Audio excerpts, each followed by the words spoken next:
all mad risky to let him down. Welcome back, everyone. Long time no see. I'm Peyton, indie author and literary troublemaker. And I'm Mel, a fan of horror, smut, and anything that combines the two. Each week, we take turns trying to convince each other to read different books. Finding the most unhinged things on the planet and forcing each other to join in. Taylor's joining us tonight, which that means one thing and one thing only. Game on. Are you excited? What kind of bookmark do you have? Me? It's a little plant that I got at a festival, a book con. That's the camera. It's just a little plant sprout. It looked very appropriate for the book. Not like sprouts, though. That's kind of why I picked it. It could be either or. I love it. I know we've taken a lot of time off. Life's been crazy, I think, for all of us. We took the 4th of July off for sure. How was everybody's 4th? It was good. We had a couple of friends come over for the 4th, and so we just hung out. Our power went out. So we were without power for 24 hours. Oh my God. We had to go to REI and get one of those giant coolers to try to save our freezer stuff. We lost everything in the fridge. Oh no. And then when the power cut back on, it fried our smoke detector. So our smoke detector just chirped all night, no matter what we did. And they had to come and completely replace the smoke detector. It didn't just need a new battery, it needed to be replaced. Wow. You're in an apartment, so that's not an easy feat. No. Well, maintenance does all of that, so not that big of a deal. I hate this fucking smoke detector. It is so sensitive. It goes off every time we cook dinner, even if we have the overhead vent on with the windows open. It just goes off. You can't cook anything. And the poor cats are on edge just all the time now. And I just want my old smoke detector back. As stupid as that sounds, like, I want to throw a temper tantrum over it sometimes. Like, it's so frustrating. I get it. I feel like sometimes technology is more of a hindrance than anything when it comes to stuff like that. Ours has a red light and a green light. And Aldrin used to get so scared of the red light because it would just blink every 5 minutes or something. Trying to explain to a little kid in a completely dark room that that's not a demon blinking eyes at you is so hard. And we would have to put him in our bed and be like, look, buddy, it's happening in our room too. And he was like, but it's so scary, mommy. And I'm like, no, I'm sorry. So we had to explain that that's what's saving our lives. That's a heavy conversation to have. Meanwhile, now our kid is begging to watch Five Nights at Freddy's and any other kind of scary thing he could get his hands on. They grow up so fast. They do. He took a week's vacation with his grandparents to Florida. Or I think it was anyways, the beach. And came back, I swear to God, a foot taller. He comes up to Tom's belly button. Tom is 6 foot tall. They not only do they grow up fast, but they grow like weeds, or so I'm told. Well, they don't grow regular. I think that was one of the weirdest things that we learned about newborns after we had him, was the fact being that they grow so irregular. So they'll go 3 or 4 days without any growth at all, and then overnight they'll grow like 2 inches. And you're like, when they say, bro, you grew overnight, you fucking grew overnight. How is that even logical? You should be just growing a little at a time, but no, you literally have a growth spurt overnight and you grow. They're usually followed up by screams. Everything stretches. Man. I could use a good stretch right now. On one of those old-fashioned torture machines, just crank all my limbs apart. Stretch it out. Stretch out the demons. 100%. So I'm curious to know y'all's opinion about this. Mel, weren't you in marching band in high school? No, I was in symphonic band. I ran cross country, and that interferes. Yeah. Yep. So, not our high school, Taylor, but there's a high school in South Georgia that is under scrutiny right now because their show theme is the Salem witch trials. So it's just history, and I'm sure there's music related to it, obviously, but I don't know much details. But the whole state apparently is having a conniption fit because they think that this high school is summoning demons when the witch trials had absolutely fucking nothing to do with even witchcraft at all. I think people are dumb. That's my personal opinion. I don't. Why? It's history. Why is it such a big deal that we talk Right. about history? It's only a big deal because they want to whitewash everything and look Yeah. like the victors. And America is so great and yada, cool. We're a great country, but we have a lot of skeletons in our closet. Let's talk about them. So Mhm. dumb that people are upset about this. And it's important to properly educate people. And it's a marching band. It's a halftime show. They have contests and stuff like that. But what do they get? They're not going to stand up and preach to you. And the Right. crazy thing is I know our school, and Taylor, I'm sure you were there, the school Taylor went to, had very religious shows, quite a bunch. Throwing up scripture and stuff on the football field. And no one had an issue with that at all. But this poor high school, it's almost August. They have their show done. Right.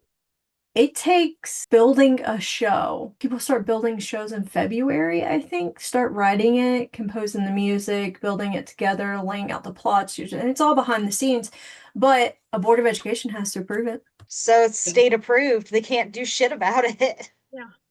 The Board of Education approved it. I'm sure they can, but what you're going to do is you're going to knock out an entire group of kids. Think about those poor seniors. Someone might get fired in the process, all because, and I'm all about worship whatever you want to worship, whatever religion you want to do, but this isn't even about religion, it's about history. They're not trying to be religious, it's just trying to be history. So, Right. I don't even know why I brought that up, but I just thought it was so not fascinating, but it's something I stumbled across today, and I was like, how are we here again? How is this even a thing? It's disappointing. I don't even know. I don't even have the words to Hmm. describe the kind of shortcoming it is for us to not have faith in our education system. I understand the whole don't be a sheep thing, Hmm. but there's so many resources out there that you can learn from if you feel like something's wrong. Go look at the study Yeah. or go whatever. It's Yeah, awful. it's very frustrating as an educator and dealing with education about how everyone wants to trash on it, but you're not there and you don't know how bound up we are Yeah. too. And so you want to say, I don't know. Anyways, let's not even get on that soapbox, but it was just one of those, I can't believe. I think that this is definitely a what the fuck are they thinking comment. What are you Yeah. thinking? First of all, the idea of coming at something and going, I want to do the Salem witch trials for a public school system conversation, mass. This is probably one of the few things that they're going to see the most of. Well, I'm going to make sure that every single person that is on that board of education, every single one of my superiors are all going to sit down and have a meeting with me, and you're going to sign off on it. You're not even going to verbally sign off on it. You're going to physically sign off on it, saying that you're cool with this before Hmm. I spend months building this up and telling my kids that we're going to do this. Right. And the crazy thing is there I can't remember any music specifically geared towards this. So it's an easy fix if you have to. You shouldn't have to. But it is an easy fix. Still have the same music, still have everything. I think the only thing you would change would be any decorations or color guard or any advertisements. But that would really be about it. But still, definitely a what the fuck were you thinking comment down here in Georgia on Yeah. both sides. That's ballsy. I'm very proud of you for trying. I'm very angry that you're getting lashback. It's not deserved in the slightest. Who else was on a witch hunt? Tyler. So let's talk about I'm gonna be honest. I think I'm probably supposed to be the one that leads the conversation tonight, but this is open table conversation. I think at this point we've all dug our heels in and talked about everything and we know what's coming. I will tell you, Stella was my favorite character out of the whole series. Female wise. Russian Stella, by far my favorites. Stella's definitely my vibe. Doesn't make me like Tyler though. But That's a fair. hard beat. Like Tyler, come on. Now, before we really get into it, just keep in mind Mhm. that if you have not read Game On, this is not an episode for you. There's going to be Not at all. spoilers left and right. Mhm. So just keep that in mind and listen at your own discretion.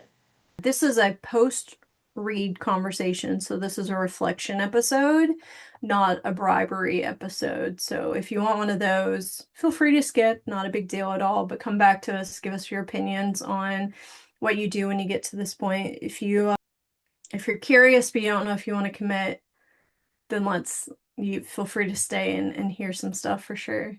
Speaking of spoilers, Haunting Adeline got picked up. Yes, it got picked up as a movie. It's getting a movie adaptation. And I am so curious to see how the cat and mouse duet play out on the big screen. I guess I need to finish the book. I'm gonna have to read it fully now. I didn't finish it. I really loved the books. They are a traumatizing read. Yes. And so I don't know how they can, because you can't just film the first book. So they're gonna mash the two books together into one film and speed run it, Which no one wants. or it's gonna be a two film franchise. And some of the things in the second book, in the first book even, but really in the second book, are things that I don't know. I don't know how they're gonna film it and keep it even R. Yeah. Like, I think it's gonna be a stretch to get the first one to rated R. It could easily go past that to, I guess it's unrated is next. Not rated. So I'm just, and I wonder who's gonna play the characters. That's what I want to see. There's a bunch of stuff all over TikTok about it, about what people think, and I'm excited to see what they pick, even though I've never read it. Well, it's just gonna be traumatizing to film. Too. The books are center around a theme of sex trafficking and children or child sex trafficking. So it's very relevant to today with everything going on with Epstein and all of that. So it's a good stab at the government. But again, how are they gonna do it and keep it? I don't know. I'm gonna watch it. I'm gonna be traumatized. I know those two things for a fact.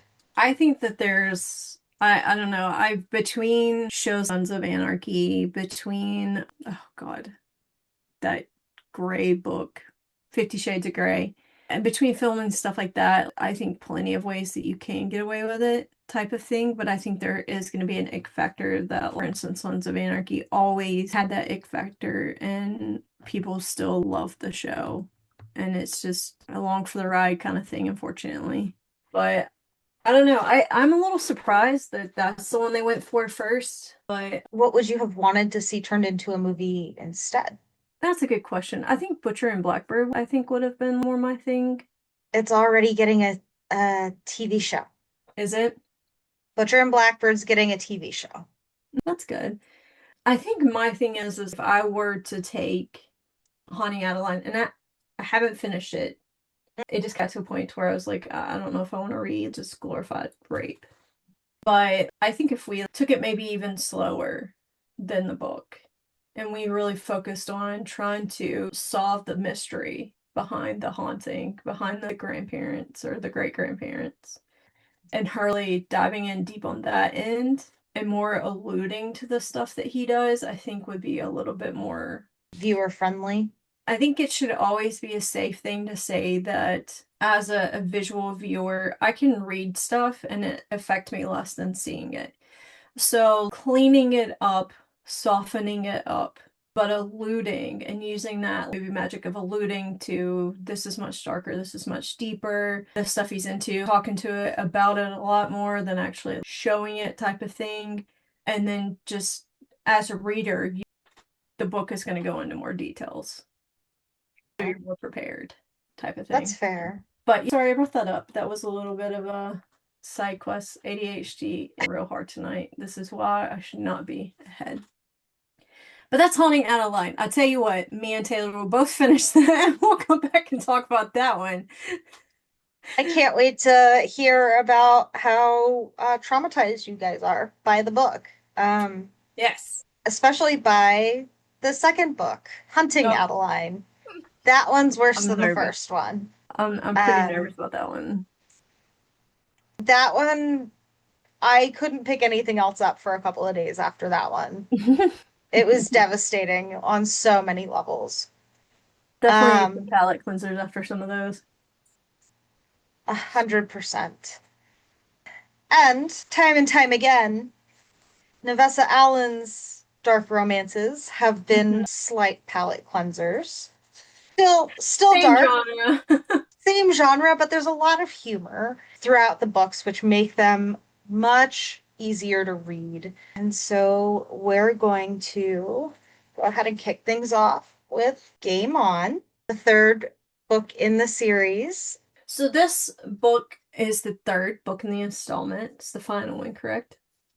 I think so. I don't know if she's doing any more, but I think it's the last one. I think I read that she was on to a new series, hopefully. But I feel bad for there to be more. I think she's good, but I think she's exhausted the avenues she can. Now, I feel like, I honestly feel like the Tyler situation's not finished. And I could see all of them coming together for a book, but the first book really deals with Josh and Allie, and just to recap, I'm not going to talk about the love stories perhaps in the first two, but more along the prevalent storyline. Allie has a stalker in the first book, and he takes it way too far. You've got a fun stalker, which is Josh, that comes in and is really flirting and being very protective and stalkerish for sure, but then you actually have one that wants to physically harm her. And Josh and Ellie have no other choice but to step in and take care of him. This causes Ellie to have to reach out to her mob ties in a family to help alleviate a situation. Hide a body, get rid of everything, wipe some cameras, make sure that this guy gets properly dealt with, and that his legacy is the truth of his legacy, not this fake rich persona that his family's trying to project. Which also makes him, Josh and Allie, now forced to have family dinner once a month with Nico and Allie's family. So, Mel, tell us about book 2. Your speaker's off. I did that because I was thumbing through pages and I was like, oh, that's going to make some background sound. Let me just turn this off. Anyways, so book 2, we are looking at Nico and Lauren. Nico, Allie's cousin, wants to get clear and free of the mob. He doesn't want to be in it anymore. And he also reconnects with a childhood flame who hates him because he was the biggest asshole. And they start rekindling things. Lo is obviously hesitant. And Nico finds out that her line of work is in trouble because of rent hikes in the building. He goes crazy trying to fix it, and he buys the debt of the guy who owns the building that Allie works at, and basically takes ownership of the whole thing. But he has to have a partner. But he has to have a partner. So he partners with the bookie who he buys the debt off of, Tyler. He knows Tyler because Tyler is Josh's old childhood friend and roommate. So that kind of connects all the books together, is the fact being that everyone fucking has secrets and lives that they don't like to communicate with each other. Rightfully so.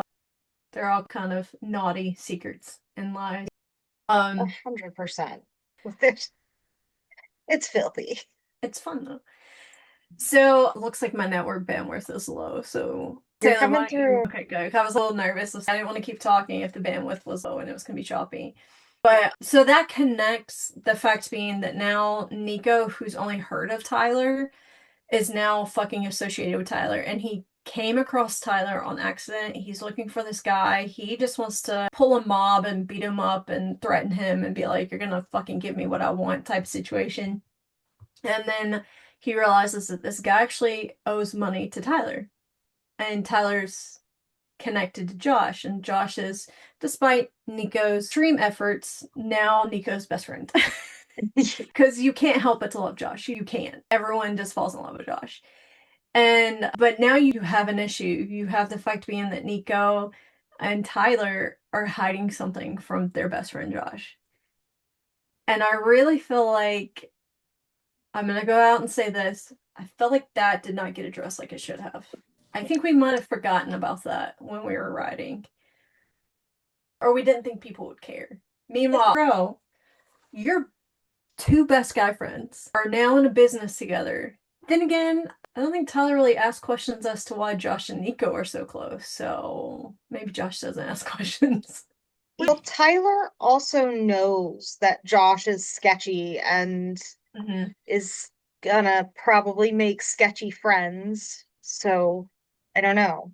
I'm gonna be honest, I didn't think about that plot hole until you guys just brought it up. It's not one that even ever crossed my mind. I think it's something that briefly crossed my mind. I just assumed at that family dinner that book number 2 ended with and book number 3 ended up with too. I thought it would be addressed. And That's then it fair. wasn't. And then so I didn't think about it.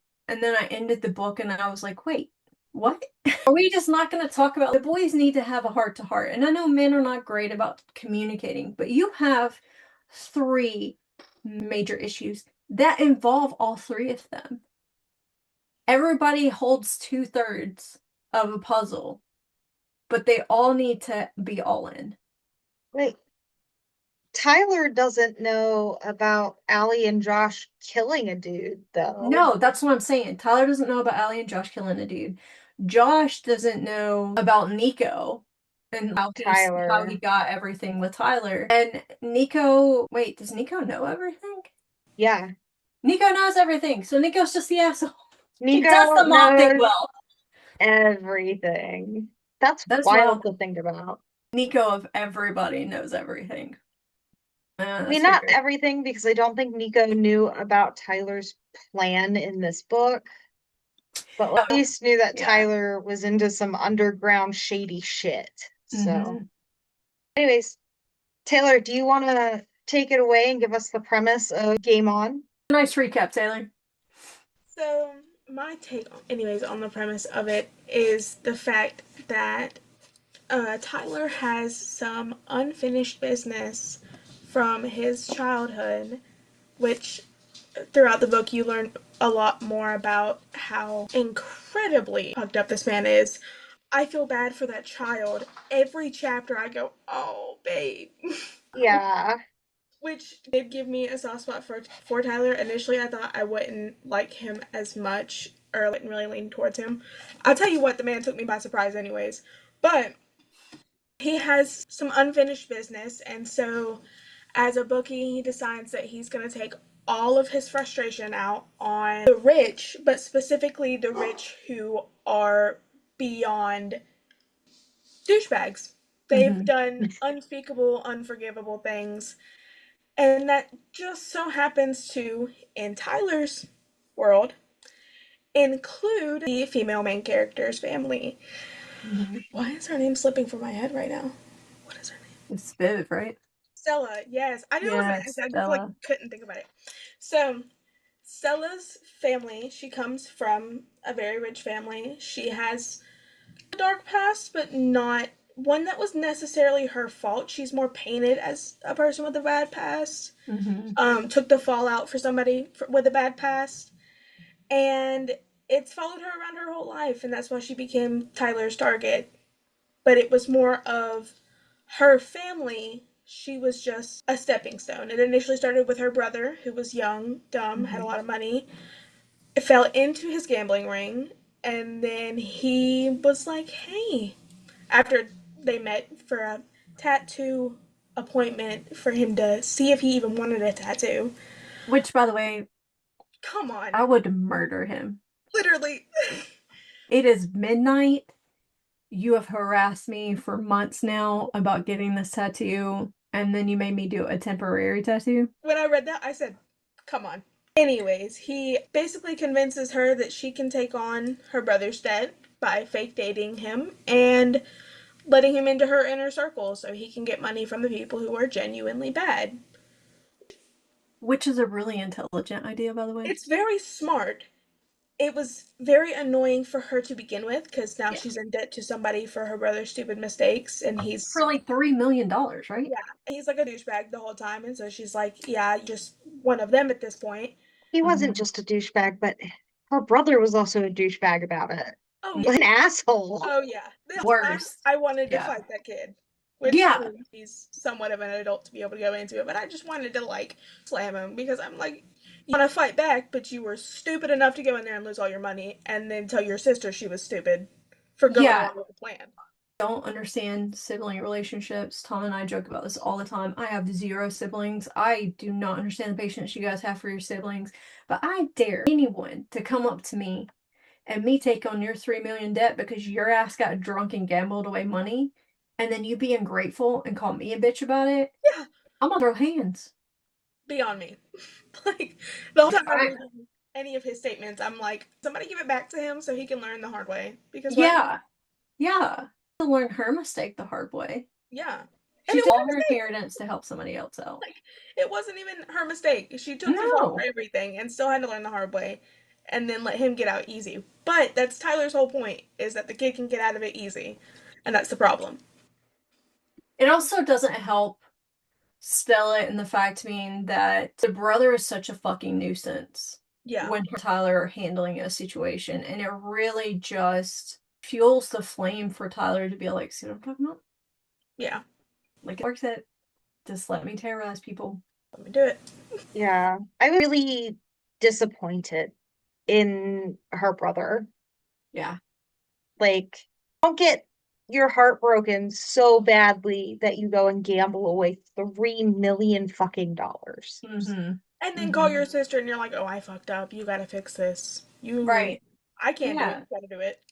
Like, she had, and that's what I honestly, I really fully understand this, so help me out if I just misunderstood this, but like, that was technically his inheritance. Yeah. He didn't need her help. He didn't need her to take on this debt. She took her inheritance and paid for a girl's medical bills. Yeah. But point to a T is him. Like, he said, look, this is what I'm talking about. Right. Himself like, about it. And I didn't see why Tyler came after this kid, knowing good and well that this shit was probably going to happen. He kid out very quickly.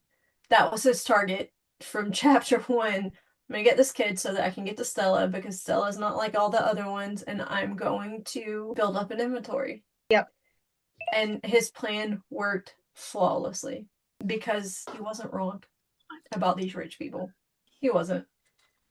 No, and to be honest, it's like rich people are the same, as we learn with Stella and Stella's family. But we look at the world around us, and there are so many parallels. Yeah. That can draw right now. And so it's kind of wild to see that reflected back in the book too, just the corruption that's there, that it, even if I don't like Tyler, it makes him relatable. Absolutely. Because, like, why, if I thought I could get away with it, why wouldn't I throw secret underground parties that are exclusive for rich people and take all their money? Well, especially considering that Tyler, like, he should have been a part of this life. And, and you find out that it's not his dad's fault. Which, relate to pretty hard. Like, my mom and Tyler's mom they did the exact same. Let me run away. Let me cut contact. My dad didn't care, but, since Tyler's dad did, but, like, Tyler's got this mentality of, well, I should have been a part of this world. And now my question is if he had been a part of this world, would he have cared about the injustice of it all? That's true. That's a great question. Like, I wonder about that. Like, if you grew up around Stella and them your entire life, would you have cared? Or would you have been the problem? Because you're so reckless yourself. That's an interesting question to consider about him. I don't know, because I could see it going either way, especially if his mom, like if he had grown up in that world, his mom still would have been in the picture. And having been poor herself, I would think that she would raise Tyler to be better. Right. But some of that's going to rub off on him. Right. So I think he would be somewhere in the middle, but I don't know. Yeah, I think that's like part of the problem is like you were on the outskirts your whole life. You still are. You're choosing to make yourself on the outskirts at this point. You could have a regular life. You don't have to go take down people. You don't have to take down a multi-billion-dollar industry. You're not going to fucking do it anyways. You're not going to. It was never going to be successful anyways. At this point, this was just not even about that. This was a, look, Dad, I made my own money without you situation. And villainized this man in his own head because of the lies that his mom told him. Because that's what it was. It was lies. She lied about the dad. He had been burned before. Yeah. So I get it, but she didn't even give him a chance. Right. And I clearly have a soapbox about this particular thing in general, is because you got your feelings hurt. You allowed your son to develop theories and thoughts about this man that aligned with your pain. Not with truth, not with anything else, that aligned with pain. And it comforted you to have him hate his dad because it took that guilt away from you.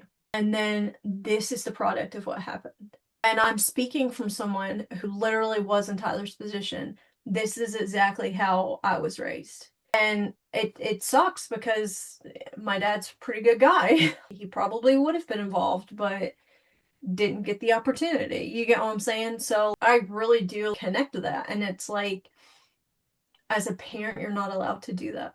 And I get she gets this buffer of everything's okay because she passed away.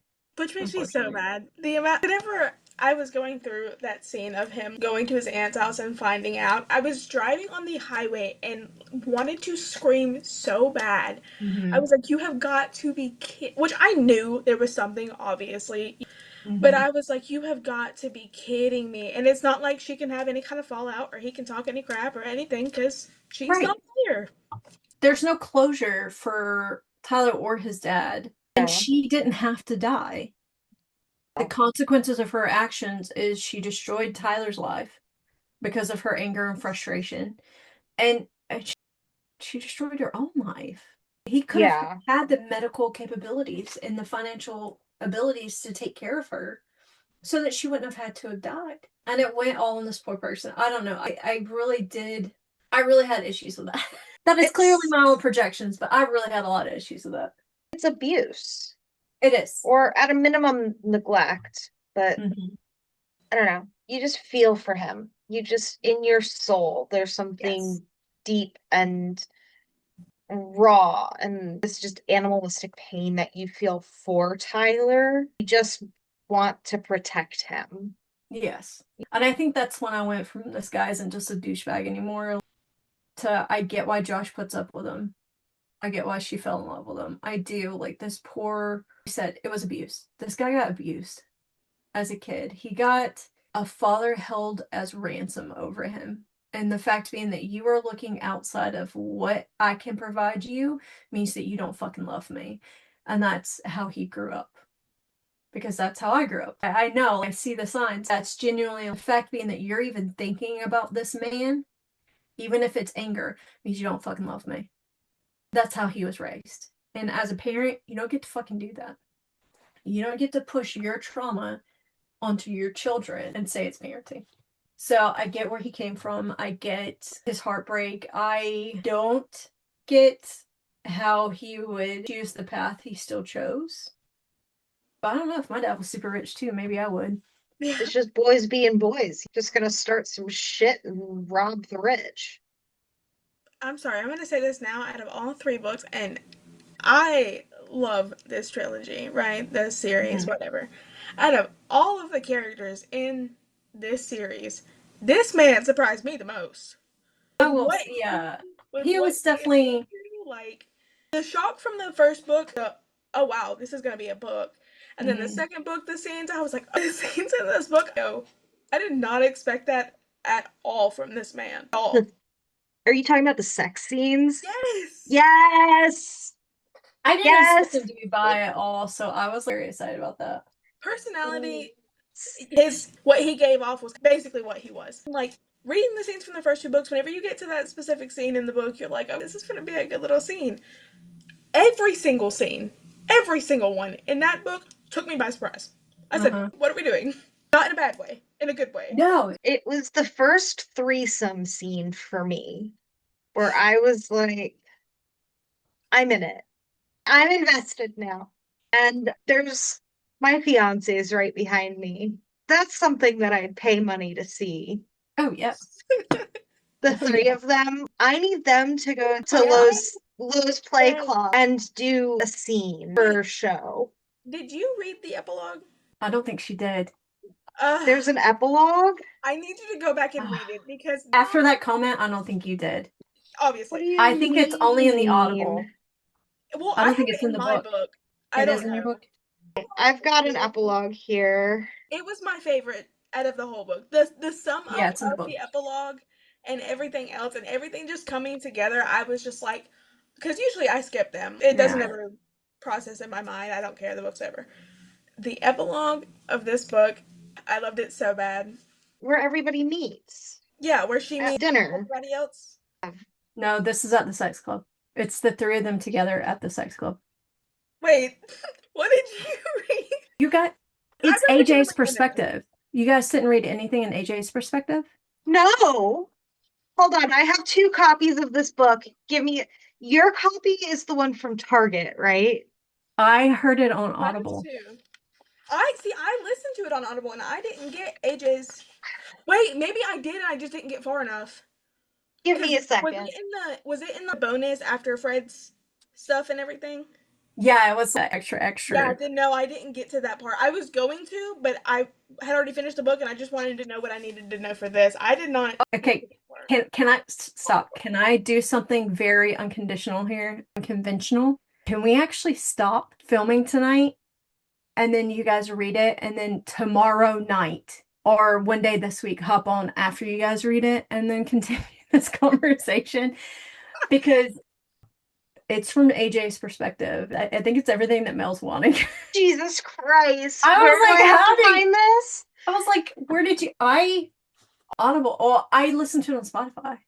See, that's what I was listening to it on. But the chapter with Fred, and I was like, no, I've listened to everything I need to. I think it's after that one. Okay. Because it's because it's the last book of the series. Navessa, like, here are chapters that didn't make the final cut. And there's a chapter of them. What? So I'm just going to start it off by saying it's AJ's perspective. They go to the sex club together. Did all three of them go to the sex club at all together in anything that you've read? So then I'm going to stop. I'm not going to say anything else. It's not very long. It's very good. I think it might be exactly what Mel's looking for. I don't think I made it up. If I did, I will tell you guys the kinkiest story I've ever thought up in my entire life. Before we get off, let's just double check and make sure. I'm going on Spotify now to see if it's on there. Let me pull up Spotify. Yeah, the Brat. You see it? Second to last. I just typed Spotify into the Spotify search bar, guys. It's 20 minutes. The chapter is the Brat AJ. Yes. It's from AJ's perspective. That's it. I didn't get down that far. If I need to, Mel, if you don't have Spotify. I have Spotify. Okay. I think it's like the last chapter of the whole book. Okay. All right. I'm so here for this. So are we good to pause and pick up tomorrow? Do we want to do that or we just want to keep moving on? Do we have anything going on tomorrow? I work morning tomorrow, so I'll be down for whatever time tomorrow. It'll be like tomorrow because Mel's got to work. I can do tomorrow night. I can do around, we can do 8 o'clock again, 7 or 8, either is fine. It's a suggestion, but I feel like it would be worth it. I think it's fun. We could even post this as part 1 and part 2 and make people. We'll do part 2 tomorrow, and then it might be a shorter episode, but I love it. I think it's a great idea. And then we can post one this week and then make them wait 2 weeks for the other half. Yes. All right. So here's what we're gonna do that. If you are listening to this and you are exactly where Mel and Taylor are, and you're like, wait, what the fuck is Peyton talking about? I promise it's real. It is on Spotify. There are a bunch of chapters that she did post at the end of the Spotify Audible where she was like, hey, these didn't make it into the thing. So some of them are, again, like Taylor said, from the cat's perspective of what the hell is going on from the very first book. Fred. So take your time. You'll see us again next week. So we get 2 in a row as opposed to waiting 2 weeks. We'll film tomorrow and we'll edit there. So, all right. Well, with that being said, I think Mel is desperate to get off and start reading. I really want to know, and I think y'all will probably get messages from me, and we should probably plop those in at the start of the next video. That's a great idea. I'll do that for sure. So. Okay. Well, happy reading, guys, and bye, fuckers. Bye. What the fuck were we thinking?